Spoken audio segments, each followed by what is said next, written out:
ここが好きだよ日本人へようこそ。地球温暖化の影響もあり、近年では異常気象や大きな災害も世界の各地で起こるようになってきております。数ある災害の中でひときわ大きな災害となってしまったものとして2011年3月11日に日本で起きた東日本大震災が挙げられます。マグニチュード 9.0 を観測し、宮城県栗原市では震度7を観測しました。地震が引き起こした津波は北海道から関東の太平洋側の地域を飲み込み、およそ2万5,000人もの死者、行方不明者を出しました。被災地では地震が発生した後も地震や津波の影響で家を失い、避難所生活を余儀なくされた方や家族を失った方も多数います。その中で生活に必要な電気やガス、水道に加えて食料も不足しているのでした。今回は東日本大震災直後の被災生活を送ったある外国人男性のお話をお伝えします。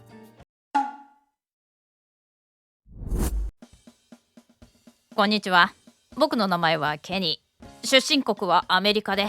サーフィンが大好きなんだ。その他にはキャンプが趣味かな。よく友達と週末に山登りに行ったりバーベキューをしたりしながらキャンプを楽しんでいるよ。実は僕は25歳の時に日本に来たんだ。それから5年間を日本で過ごした経験があるよ。今日はその時の話をするね。僕は普段は研究員として働いている。その仕事の関係で日本に5年間研修に行くことになった。僕が赴任した地域は茨城県で海沿いの町だった。僕はもともと自分の国ではサーフィンをよくやっていたから、仕事のない日は日本でもよくやっていたよ。それからサーフィンで運動した後に温泉に行くのが僕の最高のルーティーン。サーフィンで疲れた体には温泉が体にしみる。こんなにも贅沢なリフレッシュ方法は他にないよ。日本はたくさんの温泉があって素晴らしい国だと思ったよ。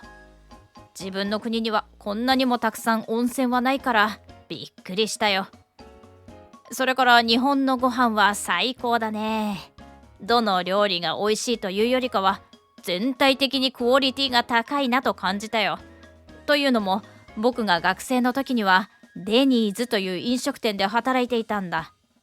日本にもあるから日本人の人も知ってるよね。ちょうど引っ越した先の近くにもデニーズがあったから入ってみたんだけれど、まずお店の中がすごく綺麗なことに驚いたよ。日本のデニーズはこんなにも綺麗で華やかなのかと驚かされたよ。さらにメニューを開くと、日本とアメリカのデニーズでは当たり前かもしれないけどメニューが変わっていたんだ。料理が到着し食べるのだが、これがまた非常に美味しい。正直僕が働いていたデニーズとはまるで違うレストランのように感じたよ。その時日本人の食への美意識はアメリカより高いのかなと思った。実際にその他のどの飲食店に行っても同じことが言えて、当たり前のようにお店の中は綺麗だし、料理の味もそうだけれども、盛り付けにまで細かなところまで丁寧に作られている。本当に日本のレストランはすごいなと感心したよ。日本に来て1年が経ち、慣れてきたある日、突然の出来事だった。2011年3月11日午後2時46分。ガタガタガタ、ガタン、パリン、ガチャン、ドン。東日本大震災が起こったのだ。あまりに突然の出来事で訳がわからなかった。後から聞いた話だと、僕の住んでいる地域では比較的にかなり地震が大きかったようだ。地震の揺れは一時的ではなくしばらく続いた。その時は会社にいたので、会社の机の下に体を入れていた。社員の中には泣き出す人や規制を上げる人もいたが、そのような方は少なくなかった。会社に勤めている大の大人が泣くほどだ。それほどに凄まじい、この世の現象とは思えないような揺れ方をしていた。地震があまりにも大きかったので、建物が崩れるのではないかと心配だった。社内のものはさまざまなものが壊れていった。会社の棚が倒れたり、天井からぶら下がっていた掲示物などが落ちてきたり、冷蔵庫や花瓶なども倒れ割れた。地震によって窓ガラスが変形し、耐えきれなくなったものも大きな音を立てて何枚も割れた。他にも天井からは白い粉のようなものが降ってきた。建物が揺れることで壁が擦れたのだろうか、何かはわからないが、何かのクズのようなものが降ってきた。その間、机の下に潜りながら、ただひたすらに地震が止むことを待つことしかできなかった。この巨大地震の前に自分たちの無力さを感じた。安全な建物の外に避難することが大切なのは分かっていたのだけれども、地震の揺れが大きすぎるのと、何がいつ倒れてくるか分からないので、恐ろしくて身動きを取ることができなかった。小学校の時に避難訓練などで練習をしたことがあったが、その時のことを一生懸命思い出そうとした。地震が収まるまで机などの下に身を隠し、収まったら放送が流れて、その指示に従ってクラスごとに廊下に並んで避難をする。そんなようなことをやったような気がしたが、そんなマニュアルは全く通用する気がしなかった。というのも、まずはそもそも地震が一向に止む気配がなかった。いつかは止むのかもしれないが、止む前にこんなにも大きな揺れが続いていたら、先にこの建物が崩れてしまうのではないかと感じた。そして放送が流れるのが小学校の避難訓練だが、その時すでに地震の影響で電気は停電していた。放送なんてものは流しようがない状況だった。さらには廊下に2列に並んで避難、そんな悠長なことはできるわけがない。よく本当の災害は災害マニュアルが通用しないというが、まさにこのことだなと感じた。それぞれがバラバラで、机の下に隠れ続ける者もいれば、揺れている中外に避難する者などがいた。その後何とかして全員が会社の建物から出て安全確認が取れたので、各自家に帰っていいことになった。社員の中には車や電車を利用して通っている人がたくさんいたので大変だったようだ。というのも、先ほども言ったように停電しているので信号機がつかないのだ。そのため道路は大渋滞だ。さらには道が地震の影響で歪んでいたり地割れをしていたりしたそうだ。車で帰る方は本当に文字通り絶望的だった方だ。そのため会社に一泊する人も珍しくなかった。その他にも生活にはたくさんの支障が出た。安否の確認を家族に連絡しようとしてもつながらないのだ。回線が混み合ってなかなかメールを送信することができず、身内に生きているということすら伝えられないのだ。さらには夜ご飯を買うためにコンビニに行くと、そこには長蛇の列ができていた。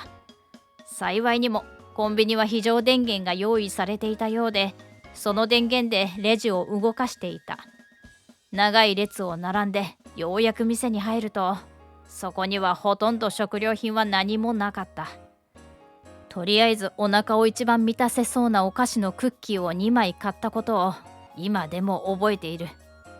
考えることは皆一緒で、近くのどのスーパーに行っても同じようなことが起きていた。さらには数日後、電気が復旧すると、今度はみんながこぞってガソリンや灯油などの燃料を買いだめするために、ガソリンスタンドに長蛇の列ができたり、銀行からお金を引き出そうとして、その銀行から紙幣不足で引き出せなくなったり、などといったことが起きた。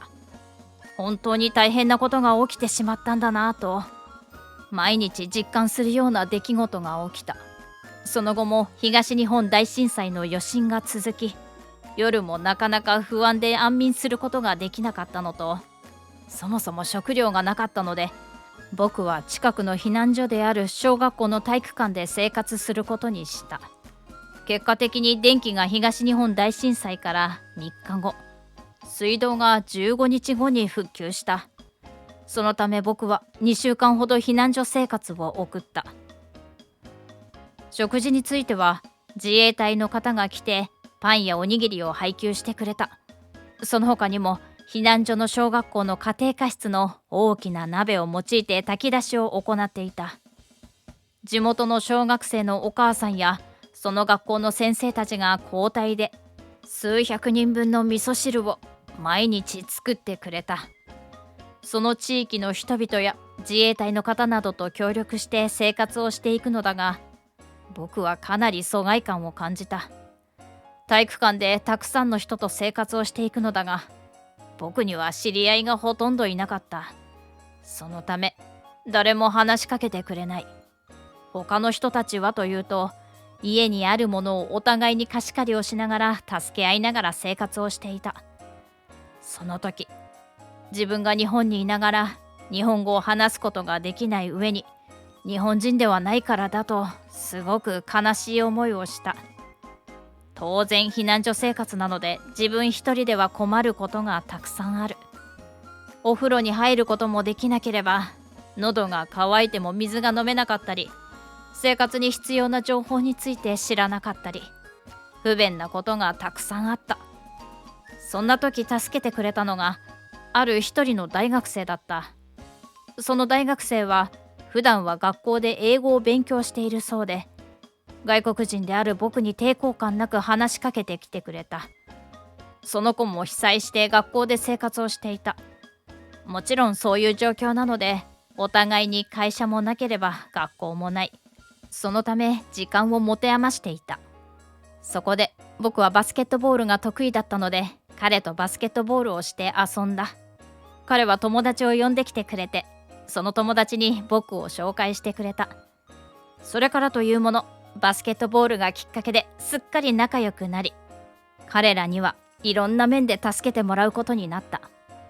彼には本当に感謝をしている。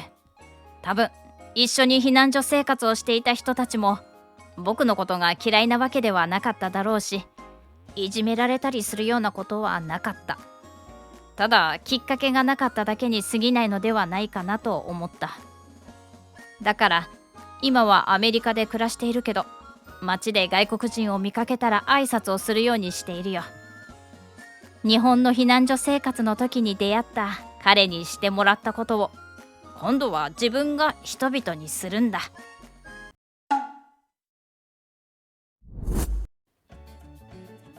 今回の話だけにかかわらず、